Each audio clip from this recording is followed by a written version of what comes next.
So today we are starting a brand new series just in time for February called How to Fight. And it is a series on relationships, mainly marriage relationships, but also any other relationship that you have. And we're going to learn how to actually manage conflict in relationships. But before we do that, see if you can find yourself in this video. Take a look at this. That's not how you fold the towels. It doesn't matter how you fold a towel. It does matter how you fold a towel. If you want it to fit in the closet, you have to roll it. Oh my, could you chew any louder?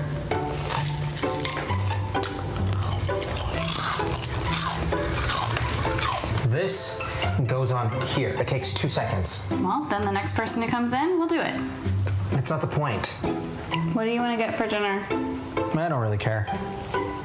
Then just pick something. You choose. The toilet paper goes over. It's printed that way so you can see it. No, the toilet paper goes under so that the cats don't get at it. That makes no sense. Told you. Shut up. I don't see why I have to put the utensils face down.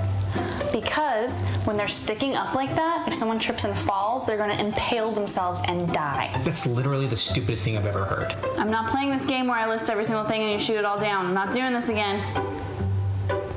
Well, then I don't know what to tell you. Oh my gosh, watch this. This is the best line. Did you watch this without me? You weren't home! Seriously, 6 more inches and it's in the sink. Anything will be fine. Fine. It's food. Fine. All right, we're gonna get pizza. Anything but pizza. What do you want to eat? That is Bill Paxton. It is Bill Pullman. Bill Paxton was in Aliens. That is Bill Paxton. That is him. Game over, man. That is that man right there. Why am I going to put him away? I'm wearing them tomorrow morning. I don't care if you're wearing them tomorrow morning. I don't want them just sitting by my side of the bed all night. Why do you do this? You squeeze from the bottom. The next person doesn't have to squeeze then. It's toothpaste. It's not like it's hard to squeeze it from a new area on the tube. Why are we fighting about this? Why are we fighting about this? Why are we fighting about this? I'm sorry. I shouldn't have made you make the decision. With that being said, I think your original call of pizza is fine. Just no pepperoni.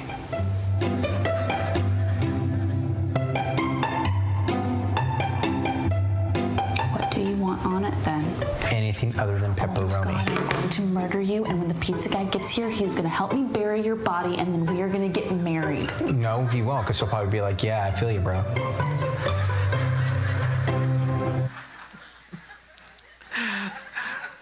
All right, moment of truth. Who has had some kind of conflict in the last 2 weeks? Raise your hand. All right, come on. Jesus can see you. Raise your hand. How about the last 2 days? You see where this is going, right? How many of you had some kind of conflict in the last 2 hours? Who is in conflict right now? Like,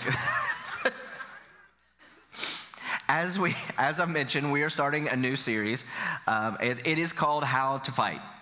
And the reason that I'm calling it How to Fight, because that might surprise you, because a lot of times when it comes to conflict and fighting, our goal is to not have them, right? Or some of us to always win them at all costs. But what we're going to talk about is how do we have biblical, healthy conflict within our marriage? Because think about it. If you're human and you're in a relationship, you are going to have conflict. Okay? You can't leave the house anymore without having conflict. To be alive is to be in conflict. And so that's actually something pretty beautiful that we all share in common, no matter who we are. So no matter where you're at, where you land politically, theologically, you're all going to have conflict. We're all going to. Because what the Bible says is where 2 or 3 are gathered, there will all be drama. It actually does not say that at all, no. But there was a meme that I saw a couple years ago where these people are arguing about which number is on the ground. And our brain says, well, it's one of those 2 numbers, 9 or 6. But the point is, so often, doesn't this embody our reactions with people so often? Our perspective at the time only allows us to see one side of the story. And when we can actually understand that, it's easier to honor each other even in the midst of conflict. It's easier to honor each other because we understand, because there's more than one perspective. And in fact, take a look at this picture here, okay? Who sees a duck and who sees a rabbit, all right? Raise your hand if the first thing you saw was a duck. Raise your hand, all right? Raise your hand if the first thing you saw was a rabbit. Raise your hand. All right, yeah, rabbits lose. All right, let's do it again. Who says duck? All right, and then who says rabbit? All right, more, all right.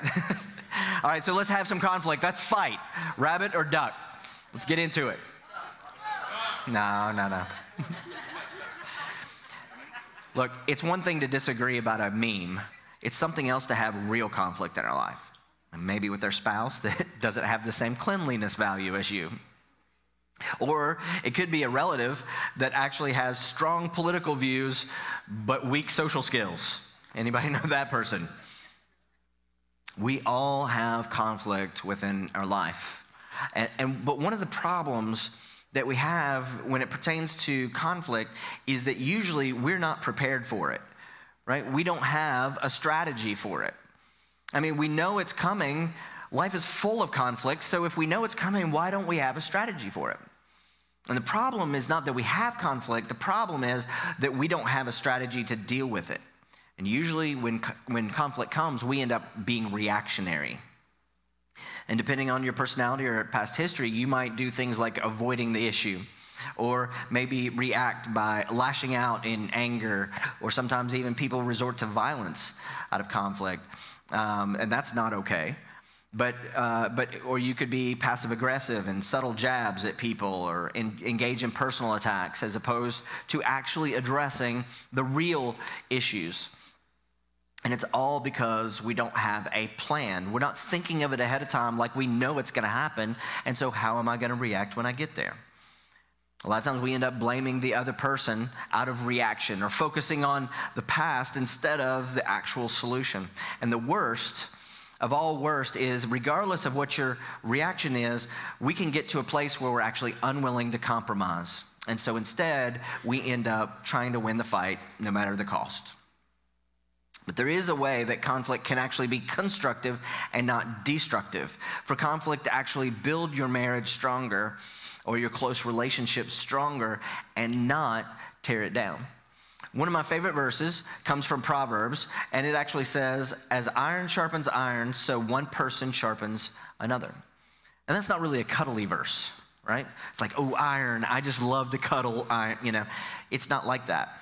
No, iron is being smashed into iron, likely to make a tool or a sword, something valuable. And there's something about this friction where we actually sharpen each other. That conflict done with care between loved ones, people that love each other, it can actually make us so much better. It could actually make us sharper. Like, for instance, think about a coach. What does it take to make a good coach?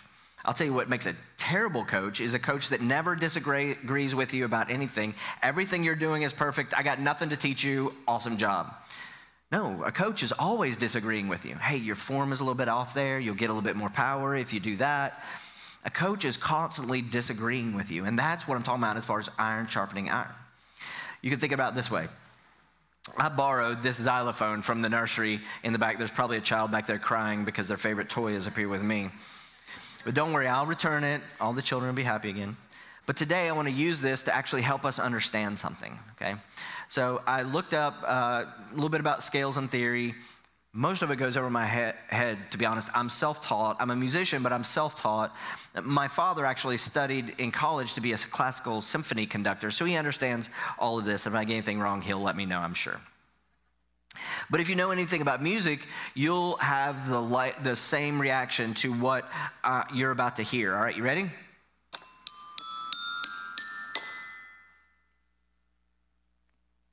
Okay, we'll close in prayer. It's been good. No, we're all anticipating the resolve. That's called a leading tone because it's leading somewhere. And the reason why most lullabies don't have the leading tone because that's not the goal. But Classical music is filled with leading tones, discord, tension. Everything on the inside it wants to get to the resolve. In fact, hum it out loud with me. Here we go. See? You all already know what it is. There's something deep on the inside of us that says, no, we're not supposed to stay here. In fact, there's something called the tritone. It was nicknamed the devil's interval. And in certain medieval cities, it was actually illegal to play a tritone because there was so much discord in it. There was so much desire to move to a resolve that wasn't there. And that's what conflict is meant to do in our lives, not just leave us where we're at. Come as you are is not the same as leave or stay as you are. God loves us so much that he doesn't want to just leave us where we are. Conflict, this leading tone, is actually what moves us into health or into growth. But we don't get there unless we actually go through the conflict. In fact, even the early Jewish mystics, the place that they argued and disagreed and debated, they called it holy ground. It's a place they would come together and they would duke it out, they would wrestle, they would dive deep. They called that holy ground because that's where so many times God does great works in our midst. But if we're bullying or avoiding conflict at all costs, we'll never get there. We've got to learn how to have healthy conflict. So if we know we're going to fight, we've got to learn how to fight. And the goal of today is not to avoid the fight, but to go into it with an actual strategy. Don't run from it. Actually have a strategy ahead of time of how to have a fight, a constructive fight. And listen, I know this subject can be so personal, visceral even, but what we don't need is just one more sermon, one more list of ideas from Micah. We need the Holy Spirit's power present in our life to actually teach us and help us understand how to fight in a way where conflict actually sharpens us and it doesn't destroy our relationships. So I want to encourage you, don't just be a spectator during this series. Lean in. Understand the power of God and the wisdom of God when it comes to resolving conflict. I want you to understand and learn how to fight. Okay? Now, when we're talking about conflict, it would make sense to start with Jesus, right? One of the most famous statements that Jesus ever made was actually this. Matthew 5:9. He said, "Blessed are the peacemakers," because they're called the children of God. This is part of the Sermon on the Mount. And when Jesus calls something blessed, we should actually pay attention. In fact, the Apostle Paul echoes it in Romans 12:18. He says it this way: if it's possible, as far as it depends on you, live at peace with everybody. Now it says, if it's all possible, as far as it depends on you. Now that's important because sometimes you'll be able to forgive somebody, but there won't be reconciliation. Sometimes it's just not possible because reconciliation means two people. If you do your part, they don't do their part, there is no reconciliation. But Paul says, if at all possible, strive for peace. And by peace, I'm not talking about uniformity where we all talk and walk the same. Not uniformity, but unity in peace. And it feels like you can tell from his tone of voice that he's pleading with us. God, this is how they will know us, that we're Christians, by our love for each other. And so have peace in your midst. And if you do, the world is going to take notice of that. Obviously, this is easier said than done for all of us. So let's talk a little bit about our willingness to deal with conflict. Okay, so where on this scale would you actually find yourself? So just look at this and imagine where you might be. Okay, on this side is conflict avoidant. All right, this is the kind of person, and maybe we've all done this a little bit, but you get a text and you just I don't want to deal with it. So you just kind of flip your phone over and you ignore it. And then now you can't go on social media because they'll see that you were there, and so then you bury your phone in the ground and you move to the mountains and become a monk. This is avoidant. They'll do anything they can to avoid it. Now, other people are conflict assertive. So those are the people who are like, yes, we're talking about conflict, how to fight. You guys need to calm down, all right? You all make conflict with people you don't even disagree with. You just like to fight and debate. But in a room this size, we all lay somewhere in between these two. So kind of figure out where you're at in this spectrum, all right? Where would you put yourself? And here's what's crazy. Usually, people that get together, couples that get together, usually they come from two separate, complete backgrounds. I don't know why this is, but one person will usually come from a conflict assertive family, which is whenever there's conflict, man, we go head to head. We're just gonna duke it out. You know, we're gonna let it fly. There's no filter. You know, there could be even yelling, throwing things even. Some of us grew up in that family. Then other people grew up in the conflict avoidant family, which is you're not allowed to bring up conflict or anything that would create conflict. And if there is conflict, then you all go to your room. Everybody goes to their separate corners, and then we'll come back later and we'll pretend like nothing ever happened. Now, neither one of those are healthy. But the issue is that we all deal with conflict differently, right? But life brings conflict. You ever notice somebody comes flying past you on the road and they're an idiot? But when you go flying past somebody, it's justified because you got to get somewhere, right? You're late. We justify our own conflict, don't we? Now listen, and I know for a lot of us it goes way deeper than that. Some of us, we have conflict that runs super, super deep. We go from relationship to relationship to relationship because once the chemistry runs out, we don't know how to deal with conflict. And by chemistry, I'm talking about that feeling of love. You see, commitment love is different than feeling love, okay? Feeling love is, they call it in love. It's the butterflies in the stomach, and you can't do anything wrong, and oh, he's so squishy, and all that. Society has told us that you base your relationships off of feeling love. But the problem with feeling love is that it comes and goes. Anybody that's been married for a number of years or decades can tell you that feeling love comes and goes. There are times when you wake up and you are not in love with that person. Now, you love them, you might be committed to them, but you don't have those feelings anymore. There's a difference. One is I'm committed to you. The other one is I have butterflies for you. And when the butterflies leave, then our marriage is over. This is what society tells us. And so the thing is all the conflict was there the whole time. It's just that your infatuation with that person covered the conflict. It was always there. And then when that runs out, now you've got to deal with the conflict. And what happens is sometimes we end up dehumanizing who we have conflict with. Have you ever asked somebody, oh, how's such and such? Oh, you mean my ex? Oh, they no longer even have a name. It's like they're just the doer of evil, right? We use language that dehumanizes somebody that we are in conflict with. But that's what happens when we actually don't know how to fight. Okay? So I believe that if we can actually get to the root of what causes conflict, then it's going to be easier for us to actually create a strategy, to have a plan to overcome that conflict in a healthy way. Because as we've discovered, you can't avoid it. It's coming. Conflict is a part of life. And so we should know how to deal with it. Most conflict actually happens because we have what's called unmet expectations. Most conflict, most fights happen because we have an expectation of the other person. You may think that you don't, and this is not just for your spouse or your coworker. We all have expectations, whether we've articulated them to ourselves or not. They could be unspoken, they could even be unreasonable, they could be agreed upon, but there are expectations that float around in our relationships all the time, whether we know it or not.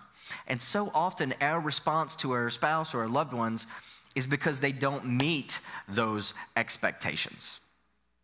So next time tension or conflict rises up, we should ask this question: what expectations are not being met? Whether you said them out loud or not, what expectations do I feel have been let down, where I've been let down, and it's causing this anger or this sadness? And so like when Melissa and I first got married, my mom always burnt the toast. That was growing up. She would burn the toast. She would scrape the black off the toast. She would put the butter in the jelly and give it to us. That was normal. That was just life. When Melissa and I first got married, so I was going to make her breakfast. I burnt the toast, so I scraped it off, and I put this stuff on it. And so her expectation of me was different than my expectation of cooking. And so I brought it to her, and I flipped the dark side down. So there's a little bit of deception in that. I did do that. So I brought it to her, and she's like, you tried to hide the fact that you burnt the toast. What else are you hiding from me? I'm like, I just wanted to make breakfast. But there was this unmet expectation that she had that we hadn't talked about. I mean, like in pre-marriage counseling, you don't talk about what do you do if you burn the toast. And so, but there was this expectation that wasn't met. So so sometimes if that happens, you end up with this anger, this sadness. And so going back to the scale, I'm going to add another dimension to help us figure out where we're at. Now, credit for credit's due, where credit's due. Thomas Kilmann conflict management model is where this comes from, okay? I've renamed some things, but the basic premise is the same. And here's the crazy thing is they didn't know this, but all the concepts are actually in the Bible as well. I love it when God knows more than we do. So the horizontal has to do with our assertiveness, and then the vertical has to do with our care. And so I know we're complex beings, and so this is just four of many complicated realities. But what I want to do is try to give us some handles as to why we respond the way that we do when we're facing this thing that we're all going to face, which is conflict. Now, in this quadrant is the peacekeeper. Now, that may sound like what Jesus said earlier, but that's not a peacemaker. This is a peacekeeper. And the difference is a peacekeeper does not want to rock the boat. All right? That's typically their priority is, I don't want to make waves. A lot of times it's manifested with silent treatment, walking away, passive aggressiveness. It's kind of like when you're a little kid and you wanted to break up with your girlfriend or your boyfriend, and so instead of you doing it, you had your best friend do it because you were a peacekeeper. Right? You didn't want any kind of conflict. But it actually didn't stop with grade school. So there's a service I use, it's called Fiverr. It's an internet service, and it's great for graphic design, marketing, all kinds of different things. We actually use it for special effects, sometimes for movies. You have a whole workforce that does all kinds of different things. You can hire them for $5 or increments of $5, and they can do all things for you virtually. Well, I tripped over this particular gig on Fiverr, and for $5, they will call and deliver a message, breakups included. It's a real business that will break up with your spouse or your boyfriend, girlfriend if you have conflict. $5, they'll send a text. I don't know how that works. I don't know if it's just a text that says, bye, Felicia, or I don't know what that, winky face, I don't know. But for $20, they'll send a letter. $30, watch this, they'll make a phone call, which is how creepy is that? Hi, this is Steve over at Fiverr, and I'm calling on behalf of your now ex-boyfriend. I'm like, this isn't going to be good. But also, they have an option where when they break up with your significant other or this person, for extra money, they'll send a box of chocolate or a copy of The Notebook to help them cope with the breakup. If you're a peacekeeper, your heart's probably in the right place, but what you need is a strategy. In fact, Jesus, he says it this way. If you're at church, you're offering your gift at the altar, you're church worshiping, and then you remember that your brother or sister has something against you. In other words, you're in conflict. Leave your gift there in front of the altar and first go and be reconciled to them and then come and offer your gift. Now that's pretty intense, right? That's a pretty severe statement from Jesus. Like if you're at church and you realize, that this is going on and you didn't deal with it, leave and take care of it. The unity of the body of Christ and the unity of the family is important. Apparently so important that Jesus says, hey, we'll see you next Sunday. Go take care of it. As much as it is up to you. Now, you don't want to stalk people, okay? If you're reaching out, I've tried to reach out to people sometime and make amends with them. There was a misunderstanding, and they're just not having it. They're not responding. Well, if that happens, you've done your part. So I'm not talking about stalking people that don't want to talk to you. But I think there's a lot of us that we actually run from this kind of conflict because we just don't want to rock the boat. But what if we realize that by continually trying to keep the waters calm, we can actually do damage to ourselves as well as others? Now, the lower right-hand quadrant is the bully. Now, conflict is not challenge for the bully. The bully's like, yes, bring it on.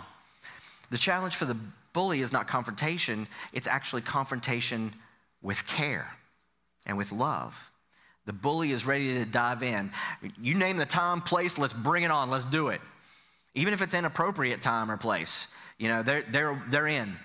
And if you know that person, I mean, sometimes, well, think about it like this. I've got a scalpel and a hatchet. Both of them cut, but only one cut to heal. It has to do with design and motive. And so often we come with a hatchet thinking it's a scalpel. Like, this is for your good, so I'm going to tell you like it is. The issue with them is not confrontation, it's confrontation with care. And now, if you know somebody like this, or you are somebody like this, a lot of times we will make somebody else in the story the idiot or the enemy, right? Belittling them to make ourselves look better or more important. And then we call it confrontation. And that's a wrong way to try to be right. It's not being right, it's being right in the right way. We're not just called to speak truth. In fact, listen to what the Apostle Paul says. He says, speak the truth in what? In love. It's equally as important. Not just speaking the truth. Well, it doesn't matter how I say it. I'm just going to tell you the truth. Well, nothing could be farther from the real truth. So often we're right in the wrong ways. Your conclusion might be right, but your methodology is wrong. So don't just speak the truth. Speak it with the love of God. So the lower left is apathy. And this is more like you feel low on energy, you're low on care, you just feel beat up. And so it's avoidance with low energy. And an example of that, this article I found says, man fakes being deaf and dumb for 62 years to avoid listening to wife. Some of you are like, yes, that's a good idea. No, it's a bad idea.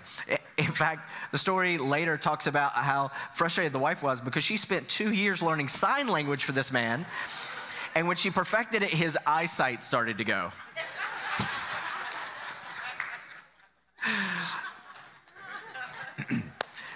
This one is tough. It's tough for marriages and friendships, but man, your relationships are worth fighting for, and it's fighting in the right way with scalpels, not hatchets. Okay? A good friend lets you know, you got spinach in your teeth. That's confrontation. You're not being a good friend by saying, oh, you've got never mind. I'm just gonna let you go on your date with the spinach in your teeth. No, that's not being a good friend. If that's you, and you do that, you might be in a place of apathy. Now, let me say this. If in your situation it is a place of abuse, get out. Let the church rally around you. Stay with a relative, whatever it takes. That's not what I'm talking about, okay? If you're in a case where abuse is happening in your house, let us care for you. Let us love you. Let us come alongside of you. You are not alone, and you were never intended to do this thing alone. Let us walk alongside of you. The goal is the upper right, and that is to be a peacemaker, not appeasing, not avoiding, not attacking. It's not like everything's fine. It's not avoiding. It's not running away. It's not attacking and bullying, but being a peacemaker. Because conflict is actually inevitable. It's inevitable in every relationship. And it's inevitable for sure in a marriage relationship or a romantic relationship. And so instead of fleeing from conflict or in bullying in conflict, instead of being apathetic in conflict, the Bible asks us to be peacemakers in the middle of conflict. And I have, it's kind of like, I know I've got some expectations, but let's not be enemies. Let's resolve this together. Let's be in this leading tone where we just let God lead us and move us to a place. Let iron sharpen iron. Conflict is not just inevitable, but when it's done right, it can be so healthy and so good. Remember, he said, blessed are the peacemakers. And God's goal is reconciliation, not retaliation. Reconciliation, not avoidance. And the reason we can do that is because we see the image of God in everybody we love and we meet, which means you can look in the eyes of somebody that you want to strangle, and you can see the eyes of somebody that you love because they were made in God's image. And because we have gospel-thickened skin, that we could lean in with patience and love, not jump to conclusions. Iron sharpening iron. We could say, when a leading tone right now, but I believe it's moving us somewhere, and let's let it move us together. Let's make this happen together.